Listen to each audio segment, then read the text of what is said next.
አላረከውም ኦኬ ፈርናንዴዝ ቀርቧል አልተንደረደረም ታት የዘጋጀ የሚገኘው ጡስሜት ውስጥ ያለ መስለም ቄንጠኛነቱ ይቅር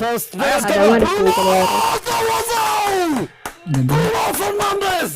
ምንም ማድረግ አልችልም አለ ፍታውን አቁሙ መታንደና ዳዋን ተረካ አመለች ማለት ቦንዛ ብሩኖ ፈርናንዴዝ ማንቸስተር ዩናይትድ ቦናዛ ሮብና ሞሪም አይነት ነገር ነበር የሚነካው ቡርኑን ጆና ራሽፎርድ ቢኖሩ ኖሮ ምክንያቱም የአማድ ዲያሎ አይነት ባህሪ አይቆጠር ይችላል ነበር ምክንያቱ ወደኋላ ኳስ የመለሰው እሱ ነው የፔናልቲውን ጥፋት የሰራው እሱ ነው ባይነካው ምናልባት ጎል አይቆጠር ይችላል ነበር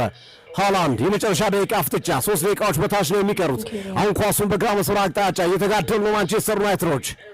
ቀይ መስመር ላይ አንቶኒ ዶላ ኳስ መለሰው ጥሩ ነው ዛሬ አንቶኒ ተቀይሮ ገብቶ አቦቲ ማሊ ደሰማ ሳቪኒዮ ተቀይሮ ገብቷል ጎል ፈልጓል ጆንስቶንስ ያስገቡት የነበሩት አሰልጣኝ ጋርዲዮላ ሐሳባቸውን ቀይረው ሳቪኒዮን አስገብተዋል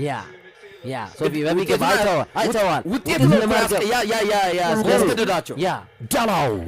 ለችማት እንተና ኳሱ መለሰ ጨዋታ ድራማ ነው ይችላል የመጨረሻ ደቂቃ ድራማ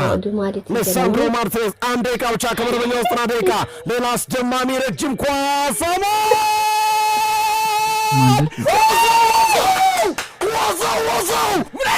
ስሩት እያፈተች በቃ ስሩት እያፈታችሁ አይነት ታምር ነው ምን ጉድ ነው ምን ታምር ነው ማንቸስተር ዩናይትድ ካንድረስ ለመመራት ወደውለት ላልት በብራመታ ቦንዛ ማቴያሎ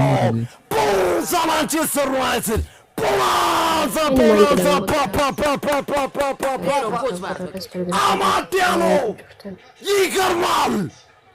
Je n'ai pas dit un je vais me débrouiller